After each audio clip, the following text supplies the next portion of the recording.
فرما رہے ہیں جو فرقہ ناجی فرقہ، یہ لوگ فرما رہے ہیں جو فرقہ ناجی فرقہ ہوگا وہ اہل سنت والجماعت ہوگا۔ حضرات محترم، میں نے آیت کریمہ تلاوت کرنے کا شرف حاصل کیا، پہلے آپ اس کی شرح کو سماعت کریں کہ جب نبی پاک صلی اللہ علیہ وسلم کے سامنے جنگ احد کا معاملہ رونما ہوا، آپ اپنے اصحاب کو احد پہاڑ پر بیٹھا دیے، آپ اپنے اصحاب کو احد پہاڑ پر بیٹھا دیے اور آپ نے ارشاد فرمایا کہ سن لو، اگر ہمیں فتح نصیب ہو یا ہم مغلوب ہو جائے یا ہم مشرکین پر غالب آ جائے، پھر بھی تم اس پہاڑ کی چوٹی کو مت چھوڑنا، تم اسی پر جمے رہنا۔ علماء کرام تشریف فرمائیں، تم اس پہاڑ کی چوٹی سے مت اترنا، چاہے معاملہ کچھ بھی ہو جائے اس کو مت چھوڑنا۔ اب وہ صحابی رسول اس پہاڑ پر تشریف فرما ہے اور چند صحابہ نیچے سے جنگ لڑ رہے ہیں، لڑتے لڑتے معاملہ یہ ہوا کہ صحابہ کرام غالب ہونے لگے اور مشرکین راہ فرار اختیار کر لیا اور مشرکین بھاگنا شروع کر دیے۔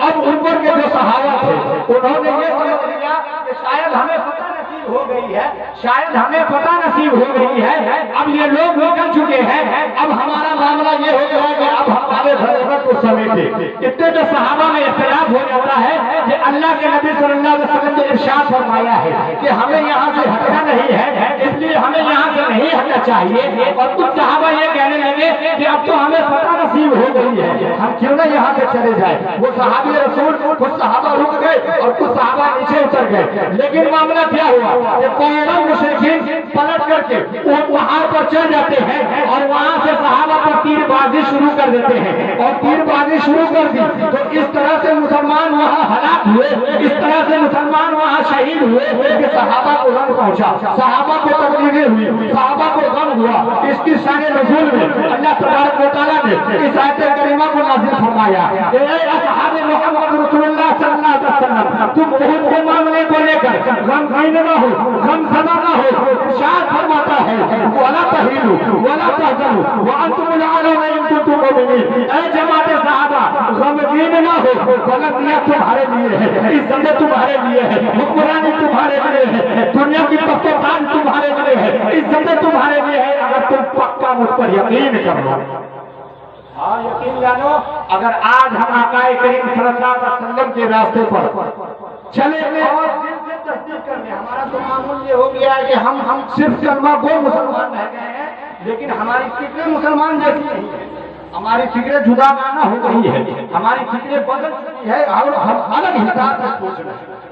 اگر ہمیں یقین ہو جائے کہ میرے رب نے مجھ سے وعدہ کیا ہے اور ہم اپنے ایمان پر ثابت قدم رہنے لگے تو یقین جانیے کہ ہمارا وہی حال ہوگا جو ہم 1400 سال پہلے ہوا کرتے تھے۔ کل تک ہم دوسرے کے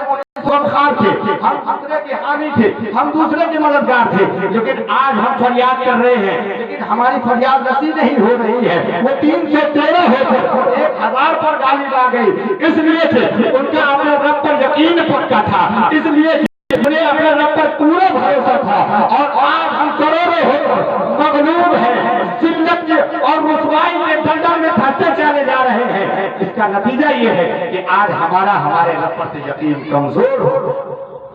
ہمیں یہ چاہیے کہ ہم دامن اسلام کو مضبوطی سے پکڑ لیں، اور لاکھ بھی ہم پر شدت آئے، لاکھ بھی ہم پر مصیبتیں آئے، ہم دامن اسلام کو نہ چھوڑیں۔ کتنا بھی ہم پر ظلم ہو جائے ہم اس ظلم کو سہیں گے، اس ظلم کا ڈٹ کر مقابلہ کریں گے، اس ظلم کے عوض میں ہم جام شہادت پینا منظور کریں گے، لیکن کبھی اپنے زبان سے نازیبا کلمات کو نہیں کہیں گے۔ انشاءاللہ اگر موقع ملا تو میں پھر اپنی تقریر کروں گا، چونکہ کم وقت میں مضمون زیادہ لمبا بیان اچھا نہیں ہوتا ہے، میں اپنی تقریر کو ختم کرتا ہوں۔ انشاءاللہ